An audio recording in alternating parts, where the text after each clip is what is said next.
Bonsoir à tous les internautes, nous nous retrouvons pour la revue Militant et en présence du rédacteur en chef, Monsieur André Grandillon. Bonsoir à vous, Monsieur André Grandillon. Bonsoir Florian. On se retrouve donc en ce mois de février 2021 pour faire un entretien et en plus basé sur le dernier numéro de Militant du mois dernier, en janvier, Oui. puisque vous avez traité dans votre dossier du Grit et Reset et de la quatrième révolution industrielle Oui. dans les textes. Dans les À textes, partir de ce qu'il a écrit, vous avez lu ses ouvrages d'ailleurs. Oui, j'ai lu les ouvrages. En Il y a anglais. la quatrième révolution, en anglais, en français, parce que les traductions n'existent pas toutes. La quatrième révolution industrielle, comment mettre en place la quatrième révolution industrielle, et en plus, le dernier livre, celui dont on a le plus parlé, Covid-19, la grande réinitialisation. Ouais, c'est le plus Voilà. connu. Parce que je pense qu'il est extrêmement important, si l'on veut comprendre le dernier livre de Klaus Schwab, la grande réinitialisation, de lire tous les travaux qu'il a pu publier auparavant par lui-même, sous son nom, et aussi au nom du forum de Davos.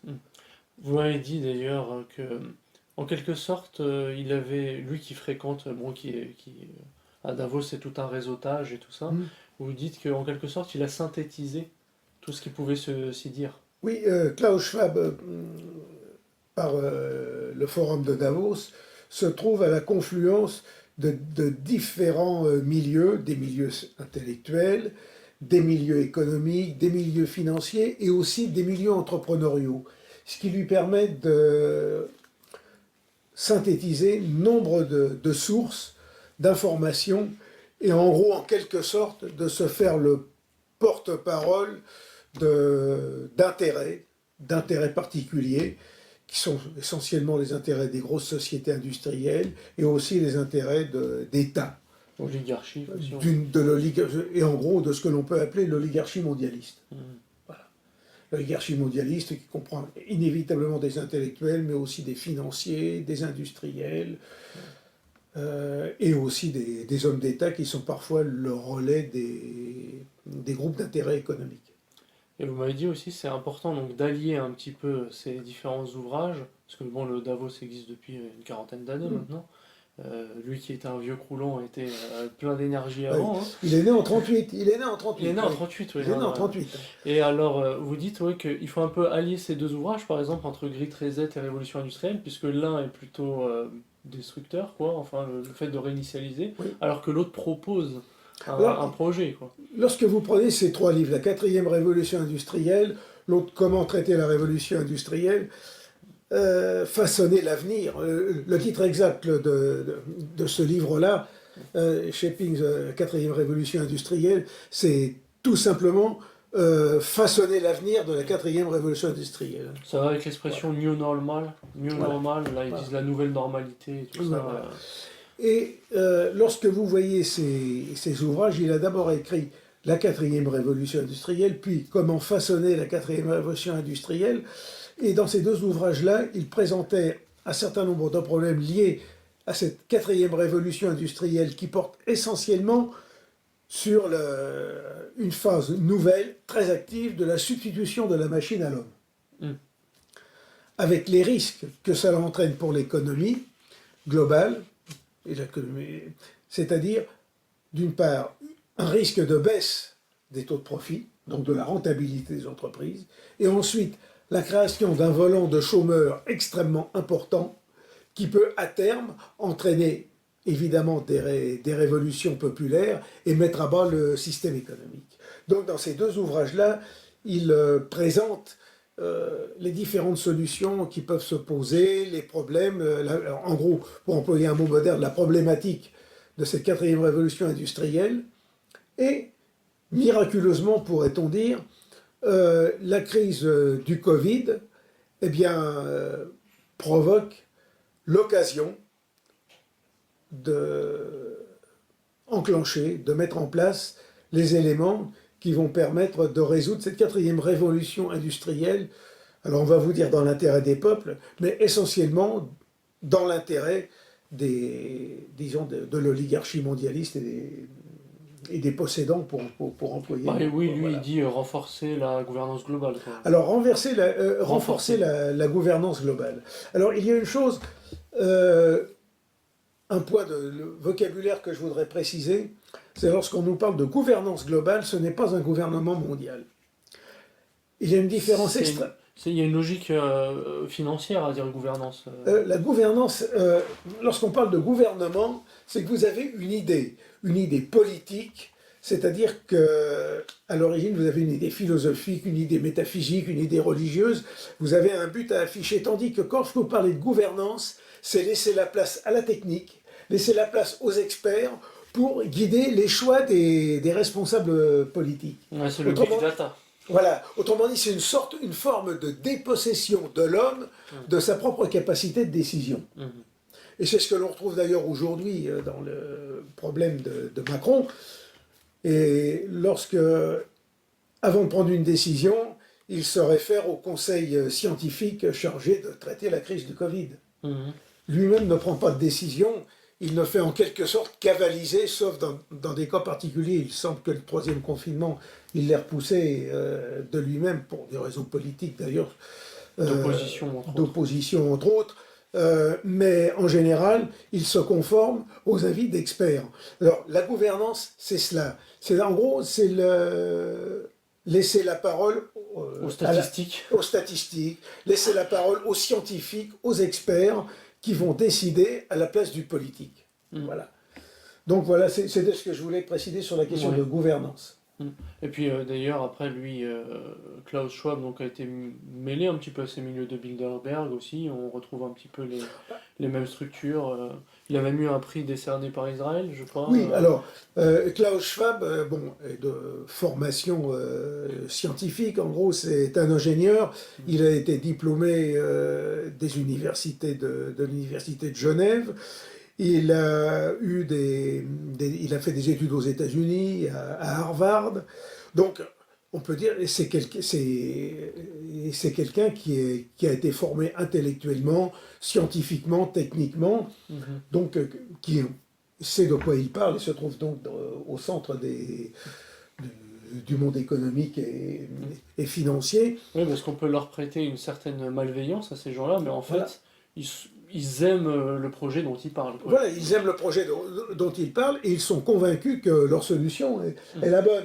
Alors, ce sont des gens qui ont décelé un certain nombre de problèmes et pensent que leur solution est la bonne. Et leur solution, comme ce sont des gens qui apparemment n'ont pas de guide spirituel particulier, mais qui sont guidés par leur propre raison et par le pragmatisme matérialiste, en viennent à envisager des réponses, des solutions totalement matérialistes, totalement techniques, technologiques, qui ne vont pas nécessairement au service de l'homme, qui lui-même est considéré comme un élément du monde. D'ailleurs, Schwab parle généralement de partie prenante. Alors, dans ses livres, vous ne verrez pas le mot partie prenante vraiment, mais la plupart de ses publications sont en anglais, c'est stakeholders.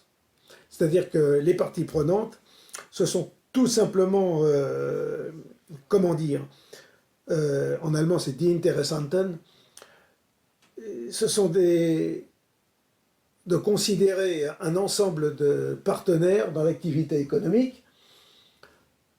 Vous avez les chefs d'entreprise, vous avez les hommes, vous avez les membres de différentes communautés, mais qui ne sont pas considérés en tant que personnes, en tant qu'êtres humains, mais en sorte en tant que participants communautaires d'une entreprise commerciale globale, internationale. Autrement dit, il y a à l'intérieur de toute cette conception, une dématérialisation de l'homme, une dépersonnalisation la standardisation de l'être humain. Voilà. C'est avant tout un projet totalement matérialiste. Alors effectivement, vous disiez que Schwab a reçu un prix ici israélien. Alors il a reçu en 2004 le prix Dan David, décerné par l'État d'Israël pour sa contribution significative à la promotion du dialogue international et de l'activisme pour résoudre certains des plus grands problèmes du monde.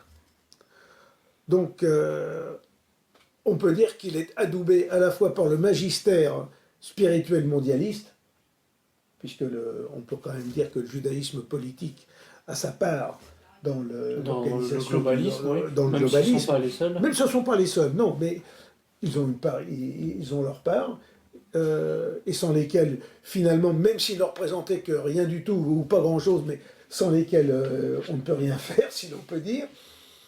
Et en même temps, il a l'aval disons, de tous les intérêts industriels et commerciaux et financiers de la planète. Enfin, au moins de la planète occidentale. Parce qu'on pourrait dire que maintenant, tous ces gens-là cherchent à intégrer la Chine dans le milieu. D'ailleurs, au cours du forum de Davos, il y a Xi Jinping qui intervient régulièrement. Il est tout à fait normal d'ailleurs en ce sens qu'il cherche à intégrer l'ensemble du monde, puisque c'est un projet mondialiste, un projet global, qui ne peut pas ignorer le quart de la planète. Après, lui, il parle d'adapter l'homme au capitalisme, il parle de biosécurité, il y a des formules un peu curieuses qu'il faut redéfinir sans doute. Alors, justement, on ne peut rien comprendre au problème de la grande réinitialisation du Great Reset si l'on ne pense pas le problème avant tout en termes économiques. Lorsque Klaus Schwab aborde la question de la 4e révolution industrielle, il aborde certes du point de vue du problème technologique, du problème technique, c'est-à-dire de la substitution de la machine à l'homme, une énième substitution de la machine à l'homme, parce que c'est quelque chose qui date des origines. Lorsque vous avez eu la révolte des canuts de Lyon, c'était déjà le même problème qui était en vue. Mais il y a surtout le problème, c'est de penser le monde en vue de maintenir la rentabilité de l'économie au profit, au service d'une minorité de ceux qui détiennent les intérêts économiques et financiers de la planète. Il faut bien voir que, alors de ce point de vue-là, Marx a été le seul de tous les économistes, si l'on peut dire classiques, à aborder la question de l'évolution du système capitaliste, du système prix-salaire-profit, parce que le système capitaliste est une variante du système prix-salaire-profit, ce qui veut bien dire vous avez les prix, le système des prix relatifs qui donne des informations sur l'état des échanges. Vous avez les salaires. Les salaires, si vous n'avez pas de salaire, vous ne créez pas de revenus qui sont capables d'acheter la production, sachant très bien que les salaires sont toujours inférieurs au volume et au prix de la production totale, puisque les salaires n'en sont qu'une partie. Et ensuite, les profits, c'est-à-dire la rentabilité de l'économie, qui permet non seulement d'inciter les entrepreneurs à entreprendre et à créer, et en même temps à créer des fortunes pour les gens les plus avides. Donc le système prix-salaire-profit, c'est une vision plus générale encore que le système capitaliste qui, on pourrait dire, on ne veut pas entrer dans les détails, mais un cas particulier. Et il y a depuis le début de la révolution industrielle une substitution de la machine à l'homme. J'ai parlé de cette révolte des canuts, mais vous avez eu d'autres révoltes. Vous avez eu les ludistes en Angleterre qui voulaient détruire les machines parce que non seulement ça supprimait le travail, mais ça supprimait la qualité du travail de l'homme. Alors, le problème, il est là toujours. Lorsque vous avez des gens qui font un travail robotisé, comme le système de Taylor, le Taylorisme, effectivement, lorsque vous travaillez à la chaîne, le travail n'a aucun contenu de valeur humain particulier. Et vous avez continué, vous avez eu différentes révolutions industrielles. Dans les années 20, vous avez eu une première époque de mécanisation, au point que ça a entraîné un décalage entre le développement de la production industrielle et le développement des revenus créés par les personnes employées, au point que vous avez des gens comme Keynes qui ont posé, dans sa théorie générale, le problème d'arriver à financer l'économie en déconnectant les techniques financières des revenus produits par la production. Et vous avez chez nous en France, Jacques Duboin qui avait créé le mouvement distributif et qui avait publié un grand livre dans les années 30 qu'on appelle La grande relève des hommes par la machine et qui posait véritablement le problème. Cette 4e révolution industrielle, avec la robotisation qui se prépare, va entraîner inévitablement la suppression de la plupart des emplois répétitifs. Avec le chômage dont vous parliez. Et avec le chômage. Et les emplois répétitifs, il n'y a pas uniquement les manœuvres ou les ouvriers à la chaîne qui risquent de voir leur travail répétitif supprimé, encore même à manœuvre, supprimer un balayeur sur un champ de course par exemple, ça va être beaucoup plus difficile à remplacer par exemple qu'un médecin qui va établir des diagnostics chez ses patients. Vous pouvez, en entrant un certain nombre d'informations, établir un algorithme qui vous dira telle personne de telle manière va être malade ou n'est pas malade. Donc, il va à terme, quel que soit le milieu intellectuel, le milieu de formation que vous ayez, un risque important de suppression de travail. Parce que dans tous les domaines, oui. D'abord manuel, comme vous dites, mais après... mais aussi intellectuel. Ouais. Et si vous agissez comme ça, eh bien vous allez avoir inévitablement une baisse importante du personnel dont on aura besoin pour faire fonctionner l'économie. Mais qui dit baisse du personnel, dit manque de revenus. Manque de revenus, impossibilité de vendre les productions réalisées à des gens qui ne seront pas solvables. D'où baisse des taux de profit.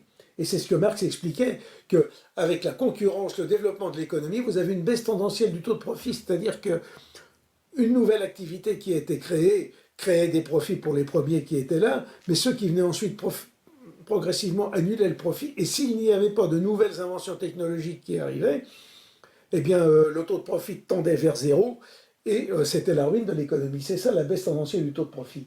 C'est une tendance générale contre laquelle on doit lutter. En gros, une sorte de fatum de l'économie, si l'on peut dire. Bon. Et Schwab a décelé, avec d'autres d'ailleurs, mais il en est le porte-parole, a décelé ce problème.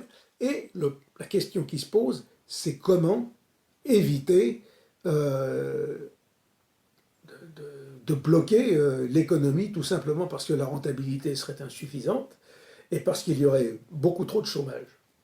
Effectivement, on se rend compte qu'actuellement, la révolution informatique telle qu'elle a eu lieu dans les années 2000, est essoufflée. Bon, admettons que vous avez un téléphone portable. Je prends un exemple simple. Vous avez un smartphone, vous avez un téléphone portable. Au plus, vous allez en avoir deux, mais vous n'allez pas en avoir 3 ou 4 ou 5. Vous avez un ordinateur chez vous, vous n'en allez pas avoir 5 ou 6. Sauf quelqu'un qui va vouloir faire 36 000 choses avec. Mais enfin, vous avez une limite du marché, sans compter tous ceux qui n'y comprennent rien et qui n'en voient pas l'intérêt et qui finalement, en un sens, sont peut-être pas totalement tort. Mais bon, donc le problème posé par Schwab, c'est comment justement réinitialiser l'économie, c'est-à-dire la relancer de telle manière que l'on puisse rétablir les taux de profit.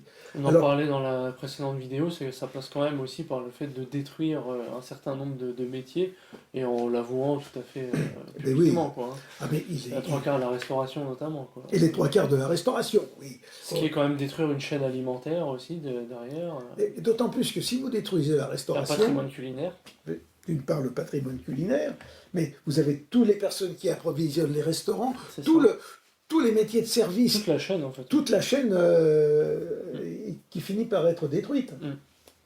Alors, effectivement, cette chaîne qui va être détruite ne va pas l'être pour tout le monde, parce que vous avez des grosses sociétés qui sont prêtes à racheter tous les petits restaurants, toutes les petites entreprises, pour créer à leur tour de grandes chaînes.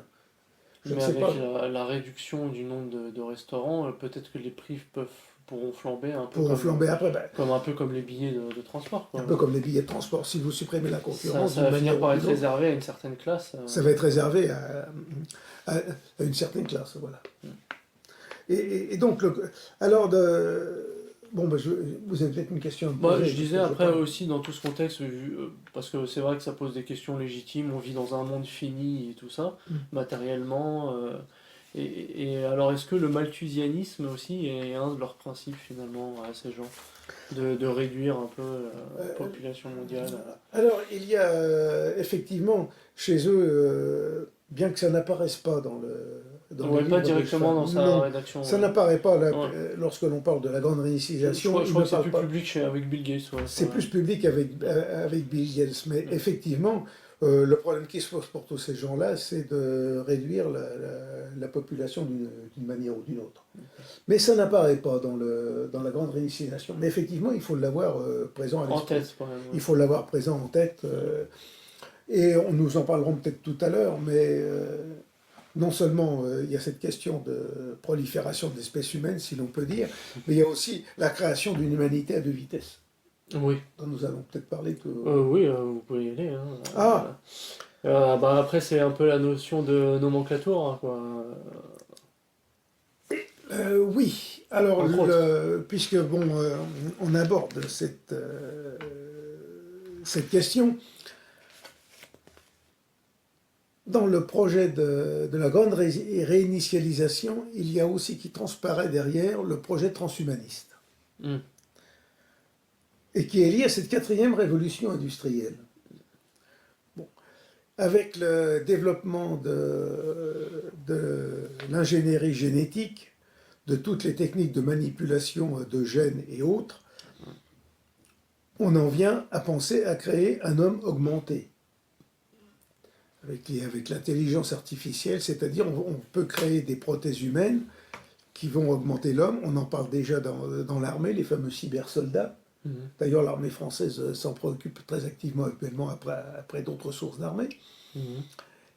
Et en même temps, avec l'ingénierie génétique, les modifications génétiques qui peuvent se produire, à pouvoir créer des hommes OGM d'une manière ou d'une autre pour modifier leur composition génétique, leur gène, leur phénotype, leur génotype, et en faire des hommes plus complets, plus augmentés.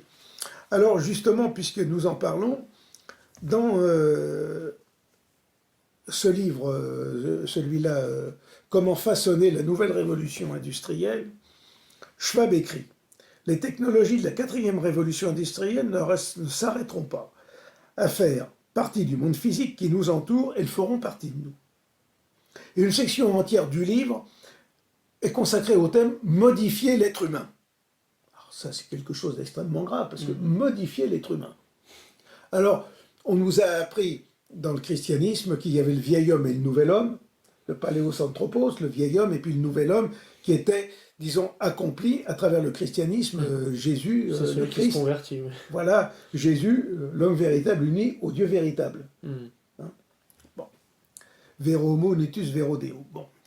Et Schwab nous dit, il évoque un futur homme cyborg, alors impliquant de curieux mélanges, je fais des citations, c'est très important, de curieux mélanges de vie numérique et analogique qui redéfiniront nos natures elles-mêmes.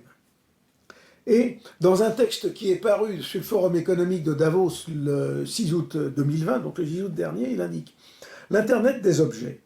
Autrement dit, l'Internet des objets, c'est tout simplement ce qui peut modifier nos comportements, notre façon d'être et augmenter nos capacités, se mettent de plus en plus au corps humain. Cette émergence et cette expansion rapide de l'Internet des corps, c'est-à-dire le réseau des corps humains et des données via des capteurs connectés, tout en offrant d'énormes bénéfices sociaux et sanitaires, évidemment, soulève également de nouveaux défis de gouvernance technologique. Alors en fait, c'est un esclavage numérique qui se profile.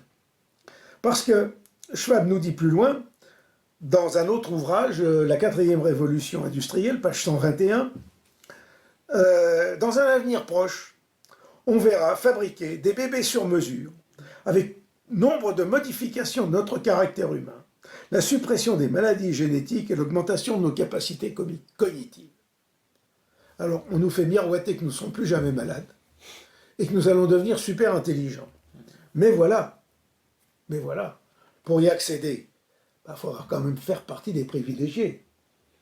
Et Schwab nous dit, en gros, il faut s'attendre à l'arrivée d'une élite transhumaine artificielle supérieure. Wow. Carrément, quoi. Rien que ça, on est dans un film, on est dans Star Wars. Voilà. Évidemment, qui se séparera de ce que l'on peut appeler la populace. Oui, finalement, c'est ça, d'où le mot élite qui est utilisé. Et alors, je relève dans son livre La quatrième révolution industrielle, page 119-120, il existera une inégalité ontologique, c'est-à-dire une égalité d'essence entre les hommes, qui séparera ceux qui s'adaptent et ceux qui résistent. En somme, les gagnants et les perdants matériels, dans tous les sens des mots. Les gagnants peuvent même bénéficier d'une certaine forme d'amélioration humaine radicale, générée, en français on dirait engendrée, par certains segments de la quatrième révolution industrielle, comme le génie génétique, dont les perdants seront privés. Cela risque évidemment de créer des conflits de classe et d'autres affrontements inconnus jusqu'alors. Une lutte entre humanisme et transhumanisme, quoi. Voilà. Alors, en fait, il ne s'agit rien d'autre que de créer une humanité à deux vitesses, c'est-à-dire des hommes supérieurs et finalement des hommes normaux qui vont être considérés bientôt comme des Untermensch, comme des sous-hommes. C'est ça. Donc, une humanité à 2 degrés, voilà ce qui apparaît en filigrane dans son livre La Grande Réinitialisation. Mais qu'on ne comprend qu'avec les autres. Mais qu'on ne comprend qu'avec les autres livres. C'est intéressant. Après, dans le Gris 13Z, du coup, bon, l'entretien paraît un peu décousu, mais on fait un peu le tour de Davos quand même. Il dit quand même qu'il reconnaît que la pandémie de coronavirus n'est même pas une menace existentielle. Ça, bon, on est d'accord. Mais par contre, il faut l'utiliser. Il en parle d'un autre côté comme une pandémie à détruire radicalement quand même. Mais il y a comment dire, il y a un véritable cynisme. Parce qu'en gros, lorsque l'on lit son livre, on se rend compte, et c'est la réalité finalement, que l'épidémie de coronavirus que nous connaissons actuellement, le fameux Covid-19, est une épidémie, je ne dirais pas inventée, puisque le virus existe lui-même, mais une épidémie mise en scène de telle manière d'apeurer les peuples, de les sidérer et de les soumettre à cette fameuse réinitialisation du monde qui va soi-disant les sauver, mais qui va les asservir et qui va permettre d'instaurer le pouvoir de la gouvernance mondiale, de l'oligarchie internationale, à la fois financière, économique, et puis en même temps spirituelle, car je le maintiens, le messianisme judaïque est partie prenante du système. Et puis vous disiez, après même c'était dans leur petit papier, puisqu'il y a un rapport des Rockefeller qui en 2010 se posait la question de peut-être profiter d'une pandémie et de la peur organisée pour faire pousser un petit peu, faire avancer les pions en termes écologiques, sanitaires. Alors justement, vous m'en parlez. Alors, nous l'avons déjà dit, il y a le fameux Attali, qui est le mentor de tous les gouvernements depuis 40 ans. Les présidents changent, mais le mentor de tous les présidents est en place depuis 80 ans. C'est Jacques Attali, il est encore là. Il est passé par tous les soi-disant alternances politiques. Ce qui prouve que... Oui, gauche-droite et tout ça. Gauche-droite, il a toujours été... la frontière est assez plastique. Ouais. Il a toujours été à l'Élysée, qu'il s'agisse de Mitterrand, qu'il s'agisse de Chirac, qu'il s'agisse du fameux soi-disant droitiste Sarkozy, du soi-disant homme de gauche Hollande, et puis aujourd'hui de l'interlope Macron. C'est ça. Alors, donc Attali avait dit, en 2009, le 6 mai 2009, avait parlé de la peur, de la force structurante de la peur en cas de pandémie. Bon, pour modifier le comportement et l'organisation des sociétés. Mais effectivement, là, vous dites ça. Alors, le rapport de la fondation Rockefeller, qui date de 2010, qui s'intitule « Scénario pour le futur technologique et le développement international ». Bon, je fais une traduction française. Alors, qui décrit la première phase de la destruction mondiale que nous vivons actuellement dans un scénario dit de lockstep. Alors, c'est page 18 du rapport de Rockefeller de 2010. Alors, il prévoit une épidémie qui va mettre le monde à plat, et qui, à partir de là, va permettre de redistribuer les cartes. Ensuite, vous avez ce qu'on appelle l'événement 201 de 2019. C'est très récent, c'est juste avant la pandémie, la fameuse pandémie, qui est une simulation de pandémie corona. Pourquoi? Pour quelle raison? On ne sait pas à l'époque.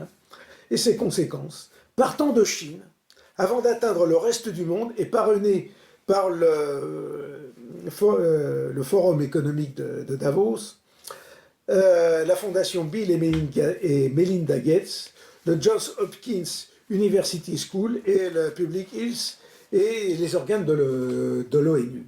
Donc effectivement, il y avait déjà une idée qui était lancée, et s'ils n'ont pas été à l'origine de cette chose, ils l'ont pensé très très fortement. Donc tout ce monde-là attendait une rupture qui leur permette de mettre le monde à plat, de sidérer le monde pour pouvoir reprendre les rênes en main. Alors, ce que je voulais dire, et ce que vous me disiez, Florian, c'est que cette épidémie de coronavirus, finalement, elle apparaît avoir été complètement théâtralisée, complètement mise en place pour justement écraser les gens et les faire se soumettre à un nouvel ordre mondial, une nouvelle gouvernance mondiale qui permettra de réinitialiser, là, pour le cas, les profits financiers, de relancer l'activité économique au profit d'une minorité d'oligarques internationaux. Et alors, voilà ce que dit. Alors, quand vous lisez la grande réinitialisation, vous avez au début un tableau apocalyptique. Alors, on vous parle de la pandémie. Alors, la pandémie, on a l'impression que la pandémie, c'est comme la grande peste, c'est le châtiment suprême qui tombe sur l'humanité. La pandémie. Il n'y en a pas d'autre, il n'y en a qu'une. La pandémie. C'est extraordinaire. Schwab vous dit, dans son livre, donc la grande réinitialisation, il vous dit, page 19, l'impensable est à notre porte. Et il vous dit plus loin, bien avant que la pandémie n'engloutisse le monde. Oui, il en fait des tonnes. Bon, effectivement, la pandémie est en train d'engloutir le monde, mais par la faute de qui? Par la faute des gouvernements qui plongent les économies dans la ruine. Oui, avec leurs mesures coercitives. Voilà. Et pourquoi c'est la faute des gouvernements et pourquoi les gouvernements créent de toutes pièces une crise économique, une crise sanitaire qui n'existe pas? C'est que parce qu'on pourrait penser que c'est la grande peste qui revient à la grande peste de 1348. La grippe espagnole. Voilà. Vous trouvez page 281 de la grande réinitialisation, parce que là j'ai pris la version française, la fois d'avant j'avais la version anglaise. Il nous est dit qu'au niveau mondial, si l'on considère le pourcentage de la population mondiale touchée, la crise du coronavirus est l'une des pandémies les moins meurtrières que ce monde ait connues au cours des 2000 dernières années. Et il ajoute, alors son bouquin est sorti fin juin, la Covid-19 a tué moins de 0,006% de la population mondiale. Et la page d'après, page 282, la pandémie de Covid-19 ne constitue pas une menace existentielle, ni un choc qui laissera son empreinte sur la population mondiale pendant des décennies. Donc, autrement dit, il est en train de nous dire, mais c'est rien du tout, ça ne ressemble à rien, mais à côté, il nous présente ça comme quelque chose de monstrueux, de cataclysmique. Oui, donc d'où le cynisme, comme vous dites. D'où le cynisme. Donc, ces gens-là se moquent du monde, nous prennent pour des imbéciles, et la plupart des Français, les pauvres malheureux, qui n'écoutent que la radio, que la télévision d'État, ou de toutes les chaînes stipendiées par les financiers apatrides, eh bien, tombe dans le panneau, attention, le virus nous guette à chaque coin de rue, le virus est là.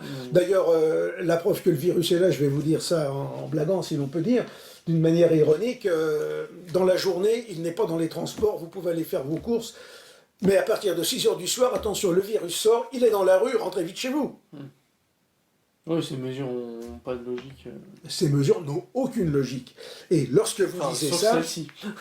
Voilà. Et lorsque vous lisez ce livre, La Grande Réinitialisation, ben vous comprenez que l'on vous a monté une affaire de toutes pièces, et que si effectivement il y a des morts, ben, ce n'est pas plus cataclysmique, ce n'est pas pire que par exemple la grippe de Hong Kong, et c'est bien moins pire que la fameuse grippe espagnole qui a décimé des millions de personnes en 1919. Et peut-être même, on peut se poser la question maintenant, moins pire que les dégâts collatéraux, comme on dit, entre la destruction, enfin je veux dire l'état psychologique des gens, les gens qui se suicident, voilà. La destruction économique. Et en tout cas, au risque d'être provocateur, mais dans le réel malheureusement, l'épidémie du coronavirus est moins mortelle que la loi Veil. Oui, ça c'est sûr. Oui. Ouais. Donc, Pierre Sidos, auquel je rends hommage ici, qui est décédé le 4 septembre 2020, disait « Ne soyons pas dupes ». Eh bien non, ne soyons pas dupes. Ne nous laissons pas avoir par cette mise en scène qui vise à nous asservir. Et lorsque vous entendez des gens qui disent il faut la désobéissance civile qui est dans les droits de l'homme, oui, effectivement, mais la désobéissance civile, elle commence dans la tête des gens. Il faut que les gens commencent à penser qu'ils sont gouvernés par des gens qui, soi-disant, représentent la France et autres, mais qui, en réalité, sont au service d'intérêts qui n'ont rien à voir avec ceux du peuple. Ce sont des gens qui sont là pour asservir les peuples au profit d'intérêts étrangers, d'intérêts apatrides, d'intérêts antinationaux, et qui ne sont pas les nôtres. Et, alors, je ne vais pas dire aux gens de se révolter tout de suite, ces choses-là se font, c'est un effet de masse, comme le mouvement des Gilets jaunes. Si tout le monde dit « vos mesures, on n'en a rien à faire, on envoie tout promener dans la rue », ben, que fera le gouvernement? Ou il s'en va, ou alors il veut faire tirer sur le peuple. Ben, à ce moment-là, ça sera la révolution, c'est tout. Voilà, alors, et là, je dis simplement une chose, il faut que la révolution, pour qu'une révolte devienne révolution, il faut qu'elle ait à sa tête un mouvement révolutionnaire structuré et formé, et qu'il les prenne en main. Pour le moment, nous n'en sommes pas là encore. malheureusement. Oui, puis on reviendra un petit peu à ces sujets-là, mais Nous y enfin, reviendrons plus tard. vous, Voilà. vous êtes d'accord pour dire qu'il y a une sorte de néo-féodalisme des temps... Il y a- C'est un féodalisme planétaire qui est en train de se mettre en place. Voilà. Et donc, d'où la guerre psychologique un peu contre les peuples. toute la guerre psychologique qui se Le met. côté mégalomane mais des globalistes aussi, mais- parce qu'ils veulent quand même le globe pour eux. Voilà. Et on peut même dire, alors là je vais faire une incidente, je reprends les propos d'une généticienne qui est un petit peu connue, mais qui n'a pas l'heure de passer sur les grands médias, c'est Alexandra Henri Claude, ah oui. Henri Ocon, qui a dit que le problème des vaccins OGM, finalement, comme le vaccin de Pfizer, c'est la même marche avec le transhumanisme, avec cette fabrication d'hommes OGM, d'hommes transformés et autres. Parce On a que commencé avec les légumes, mais on a commencé avec les légumes, on maintenant, s'attendait passe pas à avec ce que l'homme. ça vienne si vite avec Voilà. l'homme. Oui, oui. Voilà, mais de toute façon, bon, toute personne qui a fait un bac scientifique, même depuis une quarantaine d'années, sait très bien que l'homme est constitué d'ARN et d'ADN, et que si vous modifiez un des codages de, de ces molécules, si on peut dire, de ces chaînes moléculaires, provoque une modification chez l'être humain. Donc si vous introduisez un élément comme ça dans le génotype de quelqu'un, vous allez inévitablement modifier son ordre génétique, son génotype, et avec des conséquences dont aujourd'hui on n'est absolument pas en mesure d'identifier les conséquences. Oui, et puis certains disent que ça a des chances de stériliser les uns et les autres, hommes comme femmes et tout. Mais là, non, Ça, mais là, c'est inquiétant. alors, sur le fond, pourquoi pas? Pourquoi Non, mais- l'ARN messager enfin, Oui, l'ARN messager, pourquoi ne pas travailler sur ces questions-là? Effectivement, la piste est intéressante, mais vouloir l'appliquer à des gens en termes de cobayes, comme on le fait actuellement, non. C'est, pour employer un mot qui fait partie du vocabulaire de notre monde depuis 1945, c'est un crime contre l'humanité. Un vrai celui-là.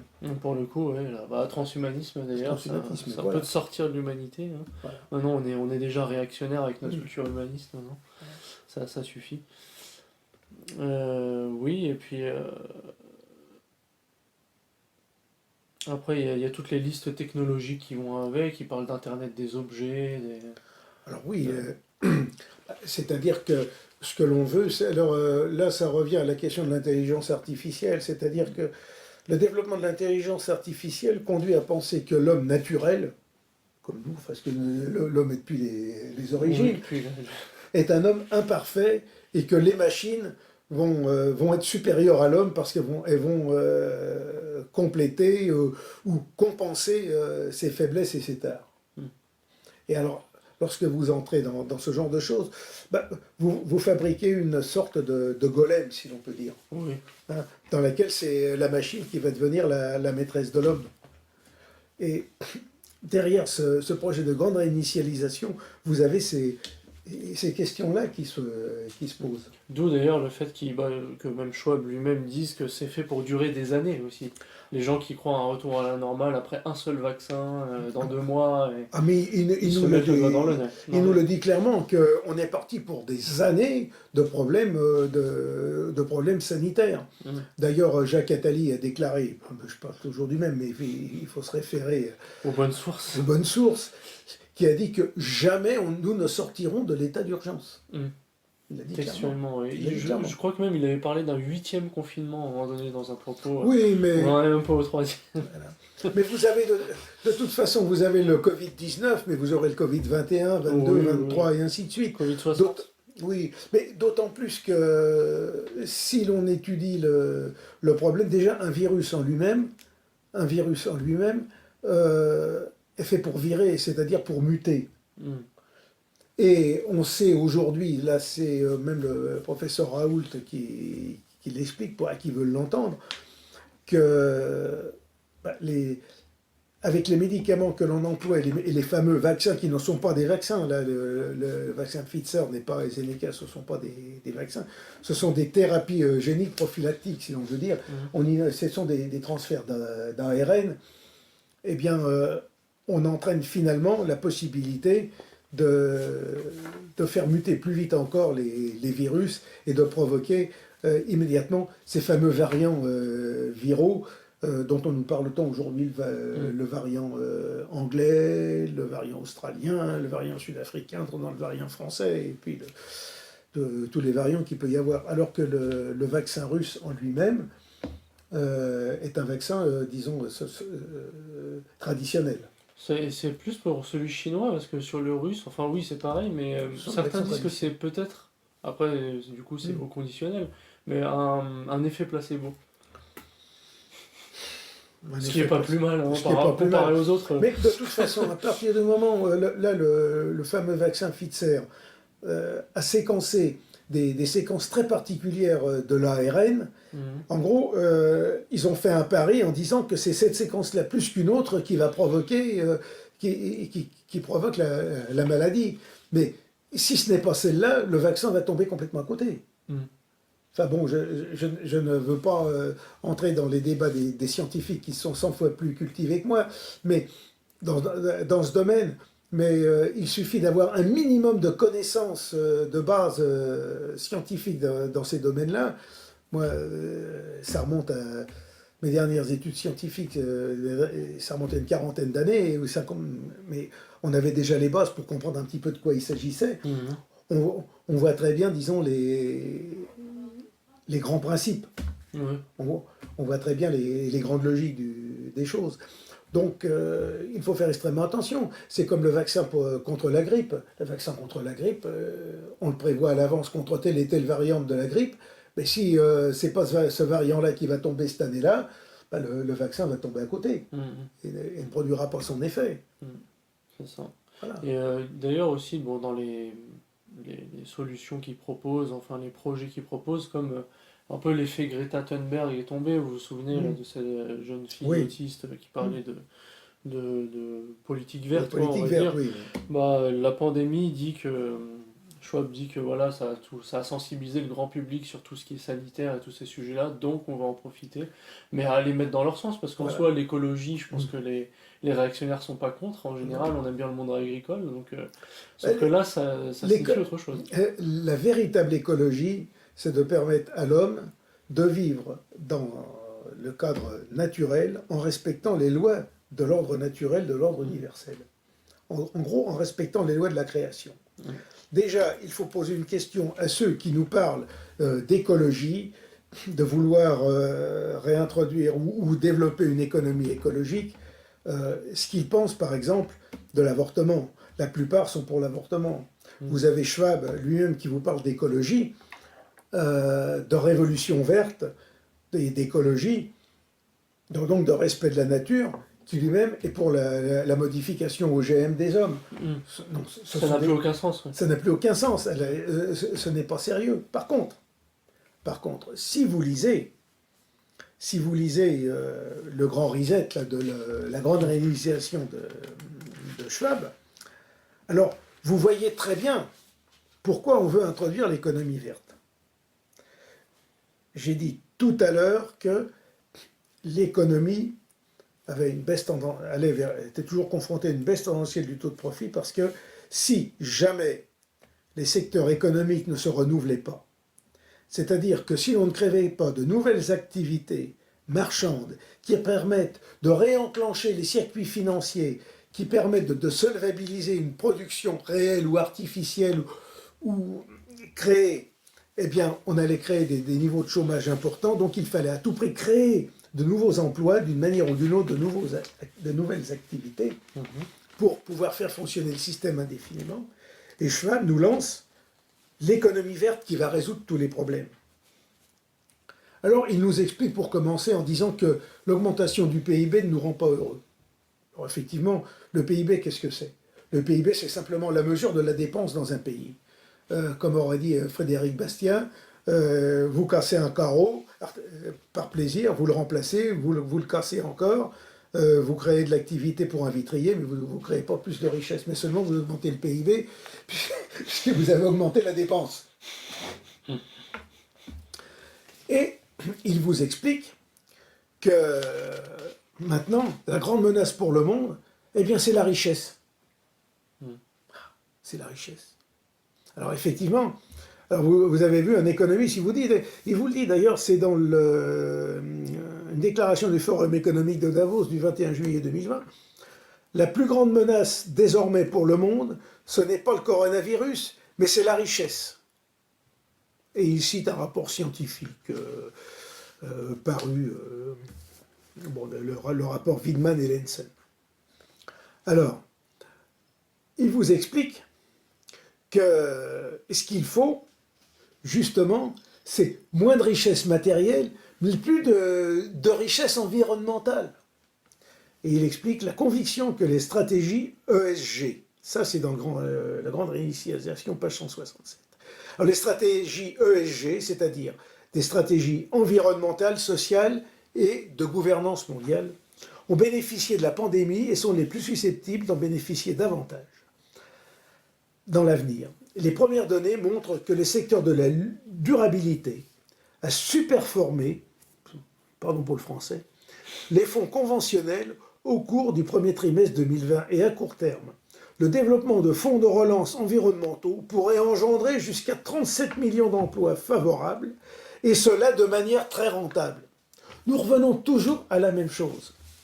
Il faut, grâce à la révolution verte, créer des besoins, des activités, par exemple doubler les maisons avec du polystyrène, vous mettre des VMC partout et autres, pour créer de nouveaux marchés, créer de nouveaux emplois, même artificiels, pour tout simplement réenclencher l'activité économique et enrichir toujours une minorité de producteurs et d'entrepreneurs. Voilà. Alors, vous allez me dire, on parle d'écologie parce que dans leur programme, il y a par exemple l'isolation des maisons. Mais si vous isolez une maison avec une épaisseur de 15 cm de polystyrène, eh bien la maison ne va plus respirer. Donc il va falloir que vous mettiez à l'intérieur une VMC, c'est-à-dire une ventilation électrique. Donc tout cela, ça va créer des besoins, ça va multiplier les choses. Alors qu'il n'y a pas besoin de tout ça, d'ailleurs. Alors qu'il n'y a pas besoin de tout ça. Alors qu'il n'y a pas besoin de tout ça. Même des maisons qui ont des murs en moellon de 50 cm d'épais, comme les maisons traditionnelles, elles n'ont pas besoin d'être isolées. Et si vous les isolez, vous allez avoir des moisissures partout. Si vous mettez de l'électricité partout, vous allez avoir d'autres conséquences, puisqu'avec les centrales électriques, nécessairement, vous finissez par créer des dégâts collatéraux, si l'on peut dire, en matière de production énergétique. Et tout est comme ça. Alors, donc voilà, c'est extrêmement clair. Donc, dans leur grande réinitialisation, il y a tous ces problèmes d'économie verte dont on n'arrête pas de nous rebattre les oreilles, d'ailleurs, dans le gouvernement actuel. Oui, c'est un bloc, ils mettent tout en C'est même un temps. bloc qui ne sont pas là pour aider le peuple à mieux vivre, mais tout simplement pour aider le système prix-salaire-profit à perdurer et à l'oligarchie financière mondialiste de maintenir ses pouvoirs et d'essayer de durer encore le temps qu'elle pourra durer. Voilà. C'est ça, malgré... Voilà. Donc là encore, ne soyons pas dupes. Et puis d'ailleurs, il dit aussi que par rapport à cette peur, les gens renonceront donc un peu plus à leur liberté et pour plus de sécurité, renonceront à leur vie privée, d'où la digitalisation de tout. Et alors là, c'est un des points peut-être aussi graves que les autres, mais peut-être beaucoup plus grave, parce qu'il touche à notre liberté, à notre façon de vivre. C'est-à-dire que Klaus Schwab parle de, entre guillemets, capitalisme de surveillance. Oui. Alors, tous les mots ne veulent plus rien dire avec lui. Voilà. Mais c'est extrêmement intéressant. Alors là, je vais encore faire une citation de Klaus Schwab. Il parle de capitalisme de surveillance, transformant notre économie, notre politique et nos propres vies en produisant des asymétries profondément antidémocratiques de la connaissance et du pouvoir qui en découle. Alors, je traduis, antidémocratique, le mot démocratie ne veut plus rien dire aujourd'hui, mais seulement, au moins, il était synonyme de liberté, c'est-à-dire liberté d'aller et de circuler. Ça veut dire que nos libertés d'aller et de circuler vont disparaître de plus en plus. D'ailleurs, la plupart des gens s'en rendent compte. Depuis l'année dernière, on vous assigne à résidence, on vous claustre chez vous sous peine de 135 amendes, etc. Pour ne pas sortir. Et ils ajoutent, donc ça c'était écrit en juin, en juin 2020, ils ajoutent, au cours des mois et des années à venir, le compromis entre les avantages en matière de santé publique et de perte de vie privée sera soigneusement pesé. Si vous sortez de trop, vous allez être malade. Donc sortez pas trop. Et il continue. Les gens, donc autrement dit les Français, la populace, puisque pour eux populace ou peuple c'est la même chose, seront alors prêts à renoncer à une grande partie de leur vie privée et conviendront que, dans de telles circonstances, la puissance publique peut légitimement passer outre les droits individuels. Grande réinitialisation, page 189. Puis, sans nous en rendre compte, nous serons victimes de nouveaux pouvoirs de surveillance qui ne reculeront jamais et qui pourraient être reconvertis comme moyens politiques à des fins plus sinistres.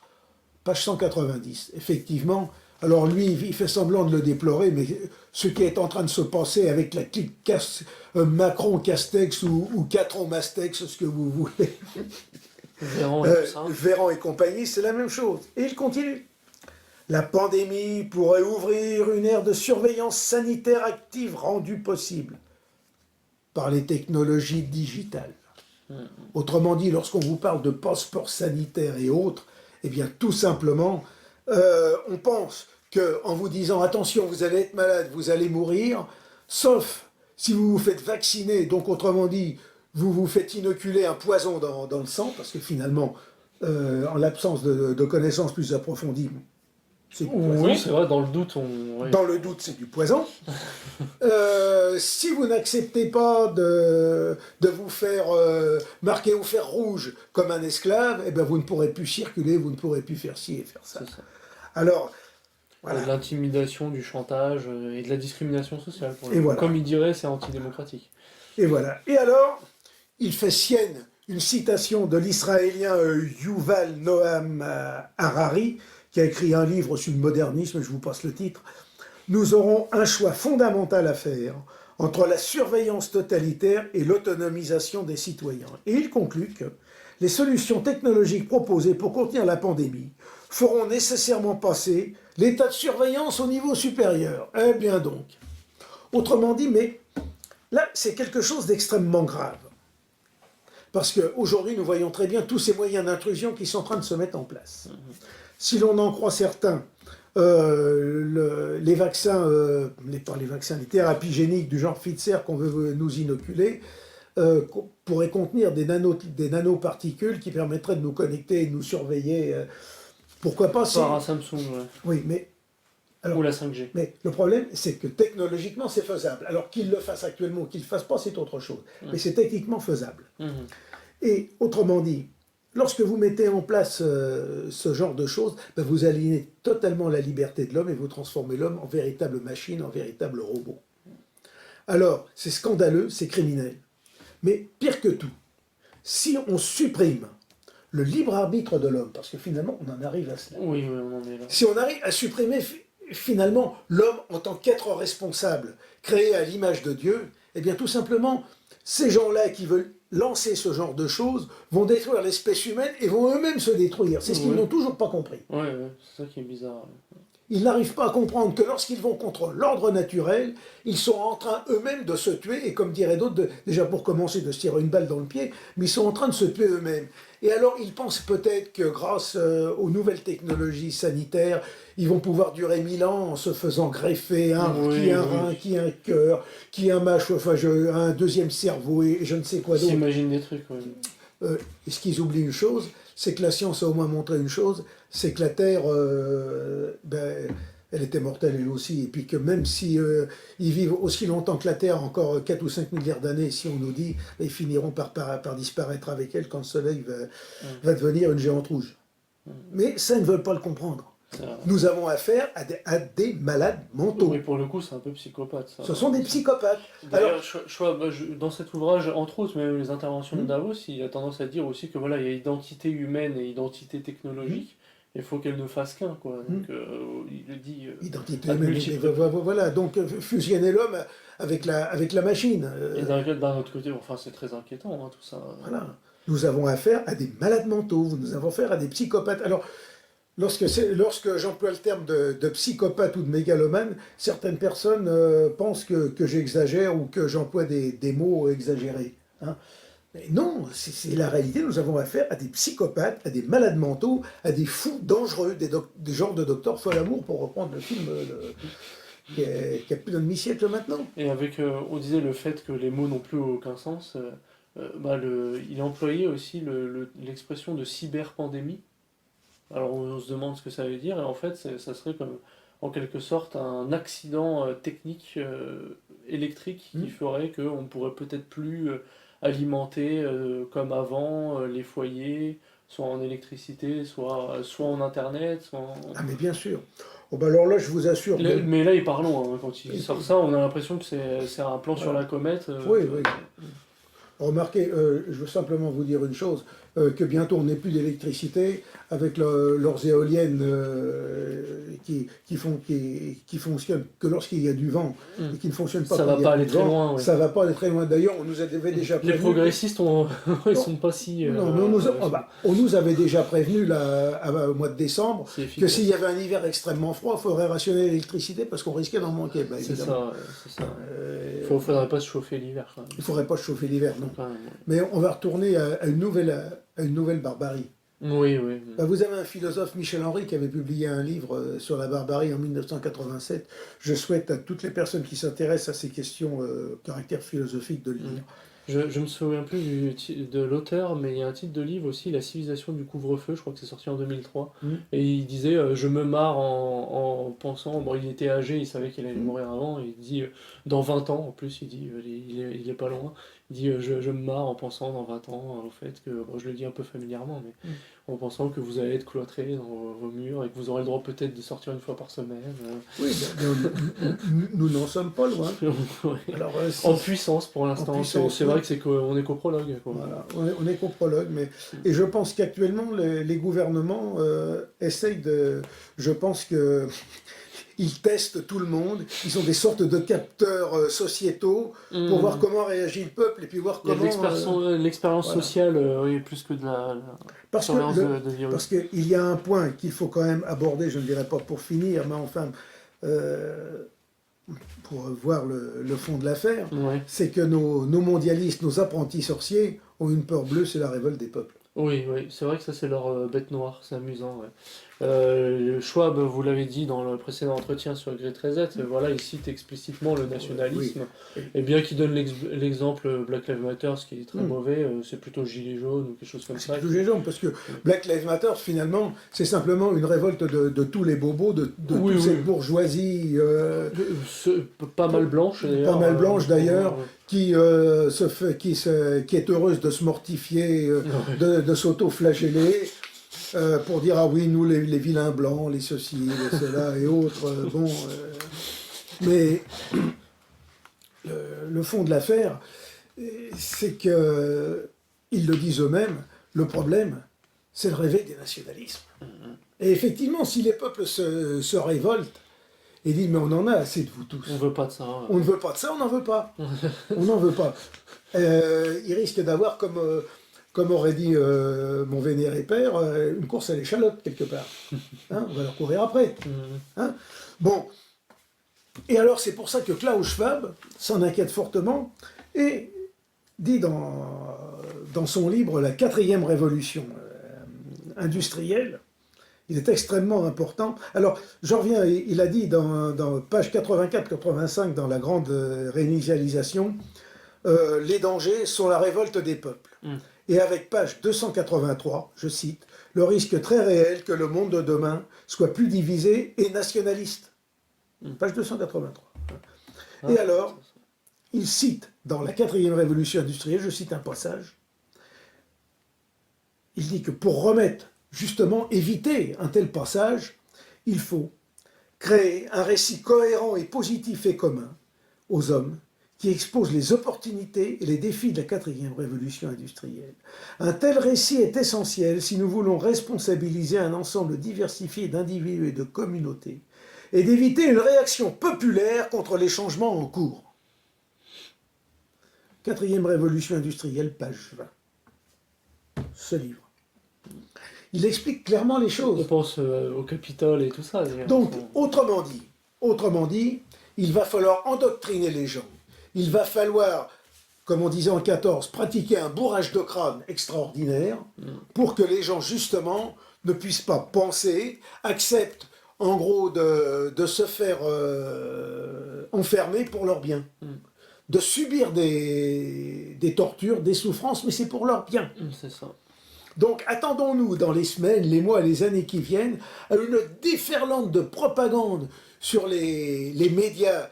Ça a déjà commencé, oui. Et ça a déjà commencé. La campagne de vaccination, c'est dingue. Voilà. Je crois, courant novembre-décembre, il n'y avait que ce sujet-là à la télévision, 24 heures sur 24, c'était hallucinant. Donc voilà, il faut... voilà. Et il nous le dit, il faut créer des récits positifs, communs et pleins d'espoir. C'est comme il va avoir du mal. il va avoir du mal. Mais c'est comme à l'époque de Staline. Allons tout le peuple vers le communisme radieux. Oui, c'est ça. Il y a le paradis juste au-dessus de nos têtes. Il y a le paradis juste au-dessus de nos têtes. On sait comment ça s'est terminé. Hein. Ça s'est terminé déjà par les procès de Moscou et par les goulags. Et ça s'est terminé par l'effondrement en 90. Alors là, oui, comme vous dites, ça comprend un certain nombre de sujets. Et là, vous avez mentionné le suivant, l'univers carcéral. Parce que... on voit l'Allemagne qui, à l'échelle de certains Länder, certaines régions, ouvre des camps d'internement. Alors pour l'instant, c'est pour les briseurs de confinement. Oui. On est censé y passer que 2 semaines ou quelque chose comme ça. Voilà, mais ce n'est que le début. Et ce n'est que certaines régions allemandes. Voilà, oui. Mais bon, l'Union européenne doit regarder ça d'un œil et se dire... Mais c'est-à-dire qu'il faut remarquer que les Länder allemands, aujourd'hui, sont des régimes qui se sont reconstruits après l'affreuse période du Troisième Reich. Oui. Donc je pense que si on crée des camps d'internement démocratiques, c'est quelque chose de très bien. Oui, c'est une opposition aux camps de concentration non démocratique. Non démocratique, voilà. Non, mais c'est parfait. Ouais. C'est parfait. L'avenir est concentrationnaire, je crois, pour citer encore Attali. Ça va devenir une référence. Ça va devenir... mais on l'a dit, vous l'avez dit, il faut toujours aller aux meilleures sources. Oui, c'est sûr. Hein, quand il dit en 1979, l'idée d'un passeport... il n'avait pas employé encore passeport vert, mais il avait quand même employé le thème des nanoparticules en disant voilà, des implants invisibles à l'œil nu qui pourraient être injectés plus ou moins consciemment, machin. Donc c'est pas mal. Alors il y a une nouvelle forme. C'est le prophétisme hébraïque. Le prophète de malheur en même temps. Alors il nous propose un nouveau contrat social, c'est du Rousseau 2.0, là vous en avez parlé. Il y a un autre sujet qui est contenu là-dedans, c'est le revenu universel. Alors le revenu universel... À la base c'était un principe uniquement communiste. Oui, alors le revenu universel, effectivement, pour calmer les gens, pour éviter que les gens se révoltent et autres, s'ils n'ont plus de travail, eh ben, vous leur distribuez de l'argent. Il y a la bâton, mais il y a la carotte aussi. Et voilà. Alors, l'idée est de plus en plus lancée, c'est qu'effectivement, les gens vont aliéner leurs biens, leur liberté, évidemment leur âme, mais en contrepartie, ils vont toucher un petit viatique tout le long de leur vie qui leur permettra d'acheter leurs baguettes, de regarder la télé, de pouvoir partir 3 jours en vacances dans l'année, dans des organisations bien faites, genre Club Méditerranée ou autre. Et on promet aux gens un avenir radieux de ce genre-là. Mais la seule chose, c'est qu'effectivement, il y a des défis importants qui se posent, parce que si on ne crée pas de nouveaux systèmes de production, si on ne crée pas de nouveaux circuits de production, vous avez les gens qui ne vont plus avoir de travail et autres, nous en avons parlé tout à l'heure. Mais si vous payez les gens à rester chez eux, une grande partie de la population, mais vous allez créer une grande misère sociale, une grande misère spirituelle. Et en gros, c'est à terme la destruction de l'humanité qui se produit. On nous déshumanise en fait. Et on nous déshumanise. Ce qui nous fait, c'est quand même le lien social. Hein. C'est le lien social. Même avec une vie riche en termes sociaux, on a tendance à se sentir un peu seul parce que c'est la vie qui est faite comme ça. Alors si vraiment on est cloîtré, là c'est même plus un être social qu'on est. Et c'est pour ça que vous avez des gens comme Bill Gates et autres à qui on prête l'idée de réduire la population de la planète à 1 milliard d'habitants, ou quelque chose comme ça. Voilà. Oui, encore. et voilà, et encore. Après, c'est ce qu'on appelle le village global. Le village global. En fait, il y aurait le gros problème, une fois de plus, qui n'est pas abordé, c'est le problème spirituel. Nos sociétés développées, d'origine européenne, ont été possibles grâce au christianisme, qui a permis à l'humanité de sortir de la stagnation scientifique millénaire. l'Europe, grâce au christianisme. Je ne vais pas en développer ça, nous l'avons déjà fait, mais je ne vais pas relancer l'affaire. Mais c'est la société européenne liée à la pensée gréco-romaine et au christianisme qui, en provoquant des déblocages, disons, métaphysiques et philosophiques, conceptuels, qui a permis de développer la science. À l'époque des décrets des Templiers en 1277, certaines condamnations de la philosophie aristotélicienne, de la physique aristotélicienne, qui étaient soi-disant contraires pour eux à la Bible et aux enseignements du Christ, ont forcé les penseurs, les intellectuels de l'époque à modifier leur schéma de pensée et desquels sont sorties les réflexions d'accroissement, de construction, à travers des personnages comme Jean Buridan, qui n'est pas connu pour son âme d'ailleurs, et qui est un grand maître de l'Université de Paris, et qui ont développé avec le temps ce qui a permis la révolution industrielle. Avec cela en plus que dans notre monde occidental, grâce à la règle de Saint-Benoît, et donc inspiré du Christ, qui était à la fois, si l'on peut dire, je résumais, un penseur et un homme manuel, puisqu'il était charpentier, la règle de Saint-Benoît qui permet d'allier connaissance intellectuelle, connaissance manuelle, connaissance spirituelle, et qui a permis de créer, d'avoir des gens qui étaient capables de penser de manière scientifique et d'expérimenter par eux-mêmes leurs inventions. Comme James Watt avec sa machine à vapeur, qui était à la fois un excellent ajusteur et aussi un ingénieur. Et la révolution industrielle a été possible parce qu'il y avait à l'origine une spiritualité chrétienne, une métaphysique chrétienne. Or, le monde moderne s'est développé techniquement en se déconnectant, en rejetant les fondements même chrétiens qui lui avaient permis d'exister. Donc nous sommes aujourd'hui dans une machine devenue complètement folle. Et si à terme il n'y a pas, alors là, pour le coup, une véritable révolution spirituelle qui va replacer l'homme, non pas au centre du monde, mais l'homme dans le cadre général des règles de l'ordre universel dont le christianisme nous a donné la juste mesure, et la vérité, et même pas la juste vérité, la vérité, eh bien, nous allons tous à la catastrophe. Alors effectivement, il y aura peut-être une suite après notre humanité, ça c'est fort possible. Il y a des renaissances qui se produisent, il y a des renouveaux qui se produisent. Mais ça ne se fera qu'à partir de petits restes, de petits éléments qui, eux, auront su résister à toutes ces choses-là, se recréer par la providence, par différentes raisons. Mais si aujourd'hui l'homme ne se réenracine pas dans une spiritualité liée à l'ordre cosmique et à l'ordre universel, à l'ordre divin voulu par le Créateur, eh bien nous allons inévitablement à notre perte. Alors je ne vais pas vous dire comment, je ne suis pas prophète, mais il est sûr qu'à l'origine du monde, il y a la spiritualité qui informe les civilisations. Si vous détruisez cette spiritualité, l'homme devient lui-même un électron libre, devient, disons, fou, et le reste de la société part avec. Et aujourd'hui, le gros problème si on veut dire, des mondialistes, des réinitiateurs du genre Schwab, c'est que finalement, ils ont perdu tout contact réel avec la foi chrétienne et avec le christianisme, avec les éléments de base qui permettent de créer une société saine et de permettre d'encadrer le progrès scientifique de telle manière qu'il soit au service de l'homme et non pas contre l'homme et contre l'ordre universel et contre la nature. Voilà. Et en parlant de ça, d'ailleurs, on a un autre problème qui est que depuis Vatican II et maintenant encore plus abouti avec François Bergoglio, voilà, qui est une sorte de marxiste sur le trône de Saint-Pierre, qui fait du George Soros bis de plus en plus. Alors là, effectivement, il est la Pachamama. Alors, le fait est extrêmement grave en la matière. Et j'ai relevé effectivement une coïncidence, enfin disons une parenté de pensée entre le livre Le Grand Reset, la grande réinitialisation, et les propos et les actions de l'actuel pape, de l'occupant du siège de Rome actuel, la papauté. Une des dernières phrases du livre La Grande Réinitialisation, c'est l'ère Covid, post-Covid, parce que j'ai oublié de vous dire qu'il y a une ère avant Covid et une ère Covid. Nous, on vit dans l'ère chrétienne, avant Jésus-Christ, après Jésus-Christ. Schwab vous explique qu'il y a l'ère avant Covid et l'ère après Covid. Donc 2020, ça doit être l'année zéro, je suppose. C'est l'an zéro, oui. C'est l'an zéro, là on doit être en l'an 1 post-Covid. Il vous explique que l'ère post-Covid va être placée sous le signe de Mère Nature. Page 280. Pachamama. Ouais.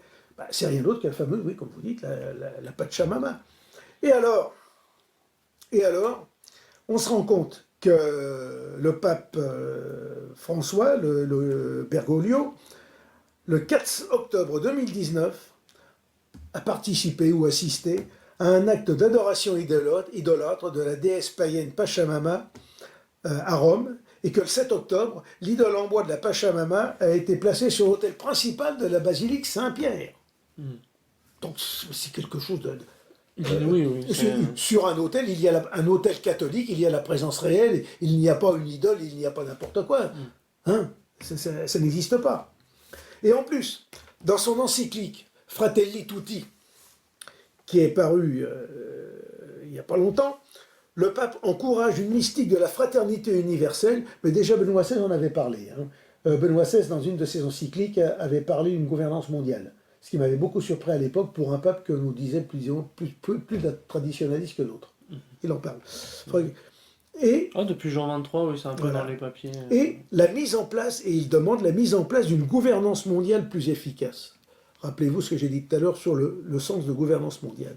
Et en page 173 de cette fameuse encyclique Fratelli Tutti, figure un appel à la réforme de l'ONU afin de donner une réalité concrète à la famille des nations, ce qui suppose une meilleure gouvernance globale. Donc, il y a une alliance objective entre le Vatican et tous ces cercles mondialistes dont Schwab est un des porte-paroles, tant dans le domaine spirituel que dans celui de l'écologie revisitée par la gauche, et que l'on peut trouver dans les écrits de ce pape, puisque la fameuse encyclique Laudato Si essaie de transformer l'écologie bientôt comme un dogme annexe, du dogme catholique, de la foi catholique. Mais il y a mieux. Il y a mieux. C'est que le 8 décembre 2020 a été créé au Vatican un conseil pour un capitalisme inclusif avec le Vatican. Et cornaqué, en gros, soutenu, entre autres, par les Rothschild.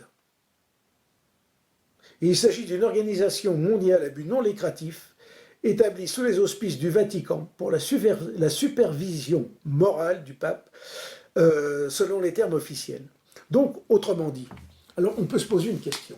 Est-ce que le pape, en agissant comme ça, pense christianiser les mondialistes, ou alors est-ce que c'est un marché de dupes et puis que ce sont les mondialistes qui sont en train d'enchlousser en gros le Vatican et d'en faire une annexe de leur projet démiurgique? Ouais, c'est plutôt dans l'autre sens. Je pense plutôt que c'est l'inverse. Mais non, mais les choses sont extrêmément graves. Alors, dans le passé, l'Église a connu beaucoup d'erreurs, a eu beaucoup d'hérésies. En général, elles se sont résolues. Mais justement, là, quand celle-ci va-t-elle se résoudre? Parce que nous sommes en pleine hérésie. Donc aujourd'hui, il y a une alliance objective entre le Vatican et les mondialistes. Et ça, c'est quelque chose de terrible, c'est gravissime. Sur cette révolution, quatrième révolution industrielle, la technologie en général, vous avez un positionnement assez mesuré, ou en tout cas vous dites que on peut pas... enfin c'est quelque chose d'assez inéluctable en soi, puisque c'est une suite de découvertes, mais après jusqu'où ça peut aller, quoi. Bon, en science, je pense que tout ce qui pourra être... toutes les découvertes scientifiques qui pourront être faites et utilisées dans l'industrie, dans l'activité, le seront. Alors en soi, ce n'est pas un mal, puisque au contraire, la science, effectivement, permet d'améliorer la connaissance du monde, de développer la puissance de l'homme, mais seulement tout cela doit se faire dans le respect des règles de l'ordre universel. Donc, il y a on le voit très bien, un exemple simple, très souvent utilisé, très trivial, c'est la télévision. La télévision, elle est formidable parce qu'elle vous permet de voir le monde, mais elle est aussi diabolique et très mauvaise, en ce sens qu'elle va vous permettre de vous diffuser toutes les idées les plus mauvaises et anti-humaines qu'il puisse y avoir à travers le monde. Avec toute la technologie, même Internet, on peut toujours voir du positif et du bien voilà. et du mauvais. Donc, alors, il ne faut pas être contre le progrès technique, rejeter le progrès technique, mais seulement il faut savoir l'utiliser L'adapter. à bon escient, savoir l'utiliser dans ses limites utiles de fonctionnement. Et cela, vous ne pouvez l'obtenir que lorsque vous avez une conception spirituelle du monde, une vision spirituelle qui vous permet d'avoir la juste mesure des choses. Et le christianisme apporte, à mon avis, la vision la plus parfaite en ce domaine.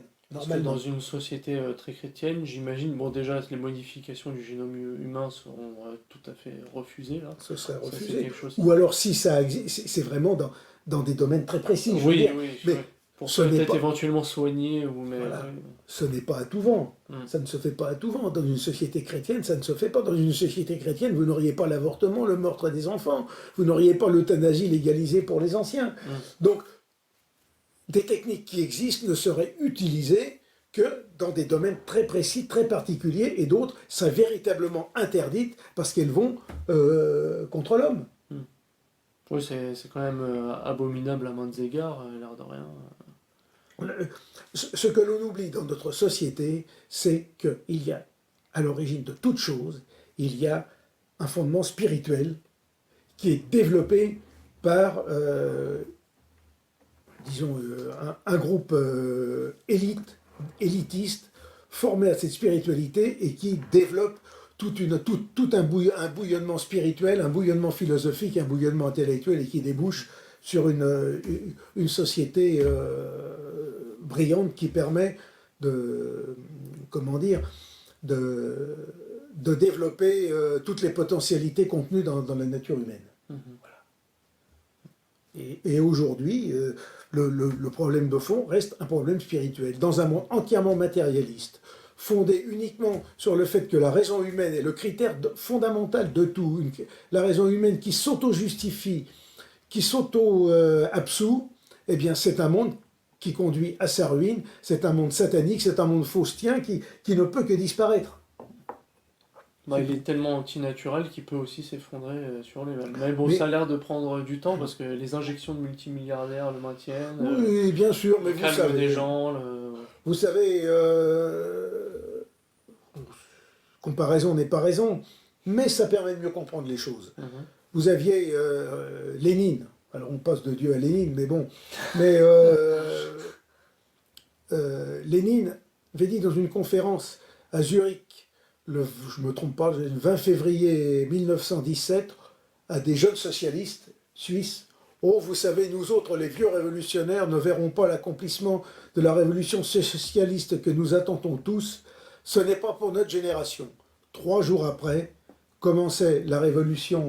quelques jours après, commençait la révolution en Russie, et 8 mois après, lui-même était en train de mettre en place son abominable système en Russie.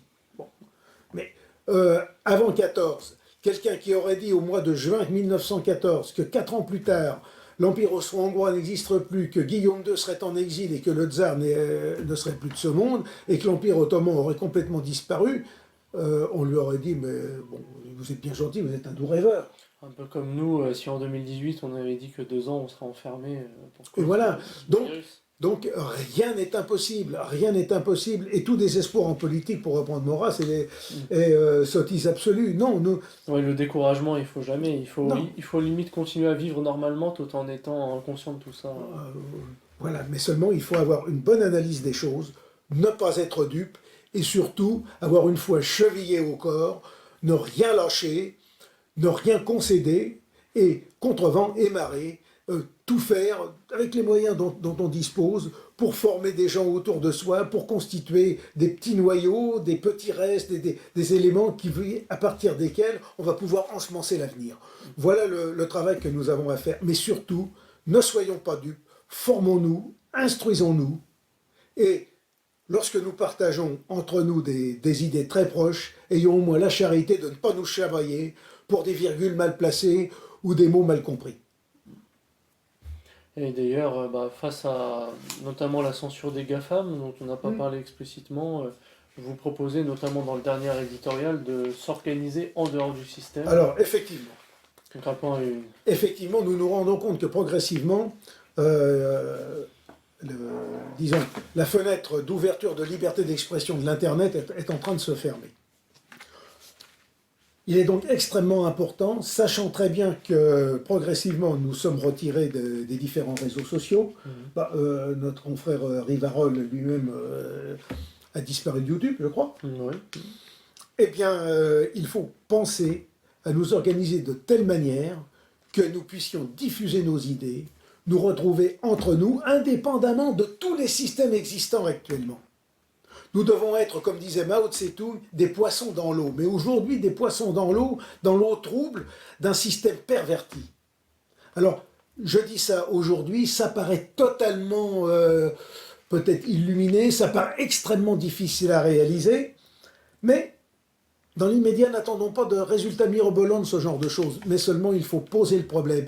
Dès maintenant, il faut que ceux qui sont des spécialistes, des hackers, tout ce que l'on veut en informatique, et qui ont compris les problèmes qui se posent, s'organisent de telle manière qu'ils se mettent un système alternatif, un système, comme vous disiez, de dark web, oui. De dark web, qui permettent d'échapper totalement au système, qui nous rendent totalement impunis et qui nous permettent de lancer nos idées. Le jour où nous serons totalement interdits, nous conserverons notre liberté, nous pourrons continuer à avancer et, contre vents et marées, à diffuser nos idées et à informer le monde et à éclairer les intelligences. Voilà, le gros travail qui se pose aujourd'hui, il est là. Pendant des années, nous nous sommes battus, par exemple, en faisant des discours, en apposant des affiches, en faisant des réunions. Je ne dis pas qu'il faut les arrêter, mais il faut aujourd'hui penser à utiliser les moyens qui existent, indépendamment du système, de telle manière que nous touchions des gens qui pensent comme nous, et il y en a beaucoup, et qui ne bougent pas parce qu'ils sont désespérés, ils ne savent même pas que nous existons. Oui, c'est vrai. Oui. Beaucoup de gens disent... Mais on correspond à l'aspiration de pas mal de gens. On correspond à l'aspiration de beaucoup de personnes, mais... Les gens disent, mais il n'y a personne. Ben oui, mais si, il y a des gens qui existent, nous en faisons partie, et il faut que nous nous organisions dans une fraternité de combat, justement, contre cette sorte d'antéchrist qui est en train de se mettre en place pour préparer l'avenir. Car un jour ou l'autre, ce monde antinaturel, ce monde contraire à l'ordre universel va s'effondrer, puisqu'on ne peut pas aller contre les lois d'ordre universel, contre les lois de Dieu, les lois du Créateur. Sans craindre une suite. Ouais. Et donc, il faut préparer cet avenir. Sera-t-il pour notre génération? Sera-t-il pour celle d'après? Mais à un moment ou un autre, la chose se produira. Et nous devons préparer cet avenir comme si c'était demain matin que le monde actuel allait s'effondrer et qu'une nouvelle eau pour l'humanité allait exister à travers notamment les mouvements nationalistes. Donc après, des petites mesures simples qui pourraient faire survivalisme, bon, il y a tous les stocks alimentaires et tout ça. Je crois que le gouvernement chinois dit à sa population depuis mars 2020 de faire des stocks. Donc je pense pas que ce soit exclu pour les autres. Alors il y a ceux qui parlent, il y a ceux qui parlent du recours au fort et du retour du survivalisme et autres. Oui. C'est une chose. Mais oui, on parle encore d'autres choses là, mais après, donc vous, sur cette contre-organisation, il y a le Monero, donc une monnaie entièrement cryptée sur Internet. Il y a différents systèmes de navigation avec les NordVPN, les Tor et tout ça. Donc ça, c'est une manière de pouvoir utiliser Internet sans être repérable. Et donc, on peut se connecter à un site même qui aurait pu être interdit. Voilà, donc ça, c'est un peu l'avenir, même si on n'en est qu'au début. Même si on n'en est qu'au début, mais seulement pour que ces choses-là puissent naître, il faut aujourd'hui poser le problème et lancer la direction dans laquelle nous devons aller. Et surtout que le globalisme en face a en quelque sorte mêlé ultra-capitalisme et ultra-communisme. Il y a eu un peu une réunion des deux là dans ce projet qu'on a décrit. Hein. En quelque sorte, oui. En quelque sorte, pour résumer. Ce sont deux matérialismes qui se rejoignent. En même temps, oui, c'est ça. Donc finalement, c'était pas aussi contradictoire que ça. Oui. Et on peut dire que, après, sans faire du complotisme hardcore, que finalement c'est un peu un complot à ciel ouvert. Finalement, la documentation est là. Oui, on nous parle de complot. Le complot, c'est quelque chose qui se fait, oui, dans les secrets des alcôves ou dans des arrière-cours. Là, nous n'avons pas besoin d'aller chercher dans les arrière-cours ou sous les tapis. Il suffit de lire ce qui est écrit, ce qui est publié, de faire des connexions logiques dans un esprit scientifique courant que font même les historiens. Et on voit très bien les choses. Et s'il y a un complot, effectivement, c'est un complot à ciel ouvert. Il n'y a qu'à lire ce qu'ils écrivent, Ouais. à les connecter logiquement, et puis en gros, on déroule le film. Bah là, Alors, sur la biotechnologie, il y a Schwab, conservez la phrase que vous allez dire quand même, je voudrais pas vous la faire perdre, mais quand il dit l'avenir mettra au défi notre compréhension de ce que signifie être humain, tant d'un point de vue biologique que social, enfin c'est dingue. Il nous dit Bah clairement, oui. Bah Oui. Oh, bah, oui, mais c'est peut-être cette phrase qui est là. Voilà, bon, pour terminer, on va peut-être terminer là-dessus, mais bon, alors il écrit les hiérarchies dont nous dépendons, notre santé peut-être plus tôt que prévu, pourront aboutir à une certaine forme d'augmentation humaine qui nous conduiront à reconsidérer la définition même de l'être humain. Bon, voilà, c'est écrit. Alors, pour terminer, je voudrais simplement dire que Schwab, à travers son livre, écrit plus d'une fois le monde est à la croisée du chemin et que finalement, c'est à nous de jouer. Il reprend cette expression-là plusieurs fois de suite, à nous de jouer. Et bien effectivement, à nous de jouer pour qu'un monde satanique, un monde de fous n'advienne pas et que finalement l'homme soit restitué et que l'homme véritable reprenne possession de la terre. Une grande réinitialisation nationaliste. Une grande réinitialisation nationaliste pour éviter que le monde mortifère que l'on nous prépare n'advienne pas. C'est ça. Voilà. Pour l'instant, il faut rester le plus enraciné et traditionnel possible. Voilà. Et après, sur le thème même de la mondialisation, c'est un peu comme la révolution industrielle, vous n'êtes pas hostile en soi, quoi. Mais la mondialisation, c'est un fait qui remonte même à l'époque des caravanes à travers les déserts. Oui, c'est le début du commerce. Ouais, mais la route de la soie. La mondialisation existe, c'est normal, et puis avec la réduction des distances, la mondialisation est inévitable. Acceptons-la. Et on ne peut pas la rejeter, c'est pas un mal en soi non plus que les gens soient en contact entre eux. La seule chose, c'est que, en gros, que chacun reste chez soi et que les hommes puissent être pleinement hommes en se développant à travers leurs traditions et que l'homme s'hominise à travers ses traditions, par l'héritage de ses pères, si on peut dire, alors là pour parler du code génétique civilisationnel dont il est issu, pour que les différentes facettes des potentialités de l'homme à travers l'humanité se développent et finalement enrichissent la phase de la création. Très bien. Bah, belle formule d'ailleurs. Et même eux n'ont pas totalement tranché là, dans ces ouvrages de dire est-ce que l'avenir sera un souverainisme relatif ou alors l'État-nation doit mourir. Ou... Ils sont un petit peu mitigés. Après, il y a tout... Pour l'instant, ils n'en ont pas trop besoin parce que finalement, ce sont les ONG, donc des syndicats non gouvernementaux qui sont financés. De toute façon, pour eux, que l'État-nation subsiste du moment qu'il se tait, et puis qu'il ait une courroie de transmission de leur façon de faire et de leur volonté, ça ne les gêne pas. Tant qu'il est compatible, ça, à la limite. Ouais. Voilà. Non, mais ce sont des gens extrêmement pragmatiques. À la différence de beaucoup de gens de notre famille de pensée, malheureusement, ce ne sont pas des dogmatiques, mais ce sont des gens très pragmatiques. Et c'est ce qui les fait avancer. Et nous devons être très pragmatiques. Oui, ils ont un côté jeu vidéo de gestion, un peu gestion de la cité. Là. Bon, après, ils font un peu les apprentis sorciers, comme vous dites. D'ailleurs, pour se renseigner sur ces choses-là, il y a un site que je conseille et dont je vous ai parlé, mais il va falloir que vous en preniez connaissance. Je vous enverrai un courriel en rentrant. C'est aubedigital.com, tout accroché, tout en minuscule, et qui est assez pratique puisque c'est un site international, on l'a en français, une vingtaine d'articles par jour. Et sur ces thèmes-là, il y a vraiment tout.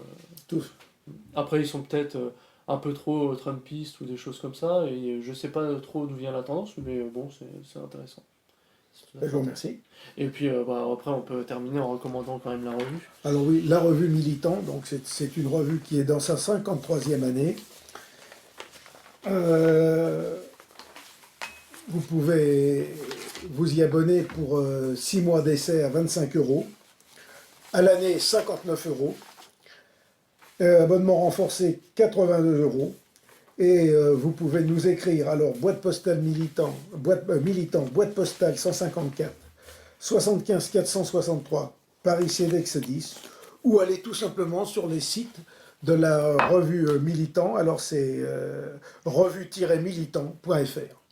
Vous trouverez les renseignements, vous trouverez d'anciens éditoriaux, vous verrez les différents numéros que nous avons publiés depuis un certain temps d'ailleurs. Mhm. Voilà. Très bien. Merci à vous, Monsieur Grandillon, ce fut un plaisir, et en espérant pouvoir vous voir le mois prochain pour un autre thème. Je crois que pour le dossier du mois suivant, vous vous préparez sur le thème de la cancel culture La cancel américaine. culture est américaine, et puis de la fameuse woke culture, cette culture éveillée qui finalement est une nouvelle forme de totalitarisme D'endormissement. et d'endormissement et surtout d'abêtissement des gens. Voilà. Très intéressant. Très bien. À très vite. Merci à vous. Merci Florian. À bientôt.